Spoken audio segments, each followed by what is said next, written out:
Nah, hujah kedua yang mudah lagi menurut Quran itu begini.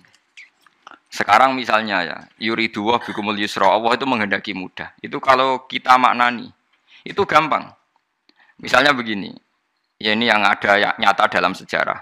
Ada berhala terpahat dari batu, namanya Lata, Uzza, Manat, gitu, Lata, Uzza, Manat. Terus ada yang beberapa yang namanya nggak disebut Quran, kata Hubal, kata apa? Hubal. Oleh orang-orang kafir jahiliyah, Lata itu disembah, dikatakan Tuhan. Uzza juga dikatakan apa? Tuhan. Itu kata Allah. In hiya illa asmaun samaitumuha antum wa abaukum, itu hanya nama yang kamu ciptakan. Makanya Allah ngendikan kalau barang tidak benar istilah kaburos kalimatan takhruju min afwahim. Niki rungokno nggih kanca-kanca terutama sing hafal Quran. Misalnya aku darani Mustafa iku ganteng, Mustafa iku sugih. Itu namanya kalimat yang keluar dari mulut saya, tapi hakikatnya kan tidak ada. Nyatane ora ganteng, nyatane ora sugih. Tapi ini menjadi kalimat karena kadung keluar dari mulut. Kula baleni, tapi ini menjadi kalimat karena kadung keluar dari apa? Mulut. Misalnya saya bilang, wah Ruhin rambutnya lurus, alim, ganteng, pinter. Ini hanya keluarnya kalimat yang keluar dari mulut, tapi kan nggak ada kenyataannya.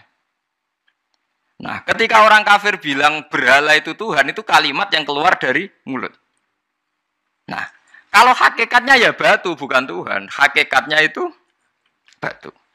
Berarti namanya pangeran Lata Uzza itu batu apa pangeran? Batu.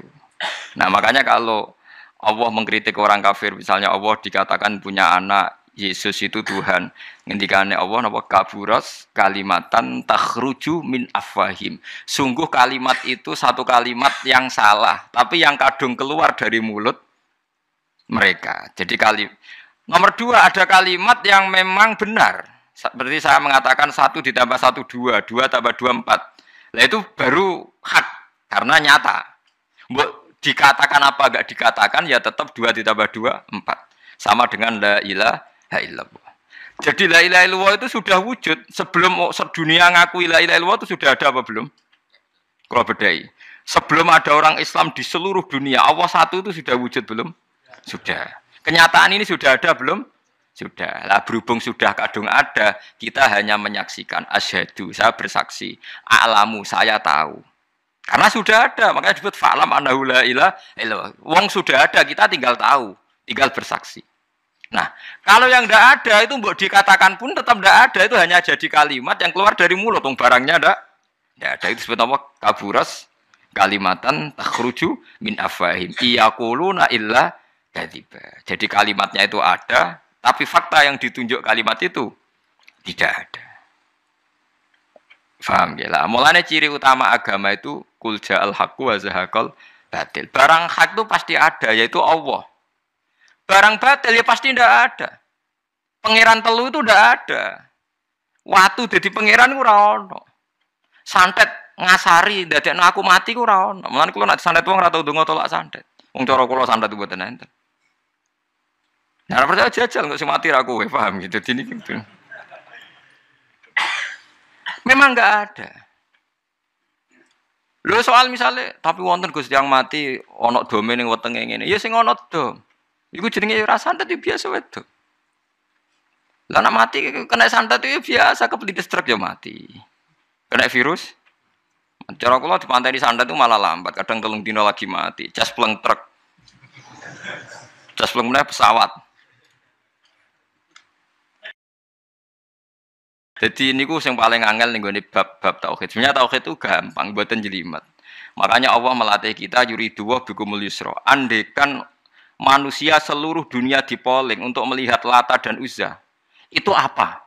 Enggak usah ada orang Islam, enggak ada orang kafir, enggak usah intervensi. Pasti mereka jawab itu batu. Andekan Isa Yesus itu dipampang di dunia, orang poling, orang Islam kafir, enggak ada intervensi. Pasti akan bilang itu manusia. Paham ya? Tapi lewat rekayasa dicitrakan itu Tuhan. Lata Uzza dicitrakan itu Tuhan. Nah, itu disebut wa makaru wa makarawa. Jadi dimakruh. Dia didesain sedemikian rupa. Misalnya di Yunani itu orang kalau bilang Tuhan itu akal, makanya bilang logos. Log itu logos. Tuhan itu arot. Niki rungokno aja sampai salah. Nah, salah kafir teman. Tuhan itu arad, Tuhan itu sifat. Jadi Tuhan itu tidak ada zatnya. Kemudian logos ini nempel di Yesus, kata orang Kristen. Sehingga logos. Logika akal. Makanya kalau orang filsafat darani Tuhan itu akal 1, akal 2, akal 3, akal. Makanya disebut logi, ideologi, log. Nah, pertanyaannya kemudian saat Allah itu arad, Allah itu log, kemudian belum ada tempatnya, Allah bergentayangan di mana? Sebelum Yesus ada, terus lalu Allah bersemayam di mana?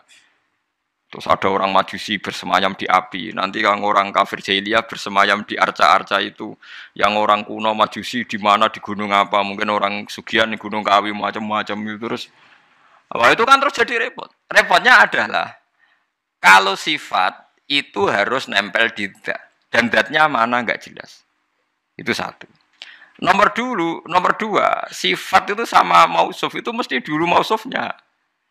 Nah, makanya kata ahli ilmu kalam, jangan pernah kamu mengatakan Tuhan itu sifat. Kalau Tuhan sifat nanti butuh nempel napa? Zat. Makanya terus kita diajari walillahil asmaul husna. Allah itu zat. Kemudian pada zat ini ada asmaul husna. Jadi mulai dulu Allah itu al-qayyum, zat yang berdiri sendiri. Nah, ini pentingnya ngaji. Mulane wong alim-alim mesti wali. Ana wong alim ra wali, goblok-gobloke wong alim. Mergo seneng dhuwit. Kudune wong alim iku wali. Mulane Imam Syafi'i ketika disebutno wali si A, wali si B. Nah aku ra wali ning dunya ora ono wali. Dadi idza lam takunil ulama auliya alillah fama ala wajil ardi min waliyin. Nah ulama wis gak wali ning dunya wis ora ono napa wali. Karena hanya ulama yang bisa menjelaskan kenapa harus ada tauhid. Nah, ulama ngerti logikanya. Fa'lam annahu la ilaha illallah. Kamu tahu. Bisa diketahui itu karena barangnya sudah hak, sudah wujud. Kalau barangnya belum wujud kan tidak bisa diketahui. Misalnya begini. Berhala Lata Uzza itu yang bisa diketahui satu. Bahwa itu batu. Karena batu itu wujud. Ya, batunya itu wujud. Tapi sifat ketuhanannya Lata Uzza tidak wujud. Makanya nggak bisa diketahui. Wong nggak wujud. Agar barang ra wujud kan nggak bisa nopo diketahui. Yang bisa diketahui hanya barang wujud. Makanya fa'lam annahu la ilaha illallah. Harus tahu. Tapi andai kan kita tidak tahu pun ya tetap Tuhannya Allah. Tahu atau tidak tahu. Nah, ini di sini Quran sering bilang kul aminu bihi aula untuk minu. Cek kowe iman, cek ora iman ini nggak ada pengaruhnya bagi wujudnya Allah ning zaman azali. Di kula baleni malih itu memang. Jadi dulu itu orang-orang terjebak ketika Tuhan yang Yunani dianggap logos, log. Kemudian di Timur Tengah Tuhan itu dianggap satu arad sing nemplek, sifat sing nemplek ning berhala-berhala. Engko ning gone daerah Majusi ning wasani sing nemplek ning napa geni macam-macam. Mon niku walhasil akhirnya semuanya itu kalah dengan tauhid sing digawa Kanjeng Nabi Muhammad sallallahu alaihi wasallam. Bahkan sekarang yang Nasrani pun itu tidak pede dengan teori trinitasnya. Orang kan sekarang tahu semua kan perdebatannya Ahmad Didat sama Stanley Fischer itu macam-macam. Itu kan sampai ada seorang mahasiswi dari Swiss ketika yakin sifat Tuhan yang dijelaskan Ahmad Didat bilang, sepertinya Tuhan Anda lebih menarik. Karena dibilang Tuhan Islam itu tidak punya anak, tidak diperanakkan, tidak ada padanannya. Kalau Tuhan Anda ini padanannya banyak gini-gini terus itu ada orang tertarik. Sepertinya Tuhan Anda lebih menarik. Karena sifatnya lebih apa? Ya lebih menarik. Terus tadi maknanya walat itu kalau menurut ilmu kalam itu dua. Walat itu anak fisik, anak gen. Atau walat maknanya tawalud, konsekuensi dari satu hal. Tapi tidak karena diciptakan. Itu tadi misalnya HP dan pulpen ini benturan itu menimbulkan suara. Suara ini diciptakan HP, apa suara itu tidak ada yang menciptakan? Yuna ilmu kalam dibakas. Nah kamu bilang diciptakan HP, HP-nya sendiri tidak merasa menciptakan. Batu sama batu benturan, terus ada suara. Kamu bilang diciptakan siapa? Diciptakan batu. Batunya takoi, kamu yang menciptakan suara itu. Enggak, saya tidak punya akal loh. Paham? Nah lalu yang menciptakan suara itu siapa? Suara itu udah ada. Yang ada itu kamu dengar suara. Soalnya kupingem darani ngono iku suara.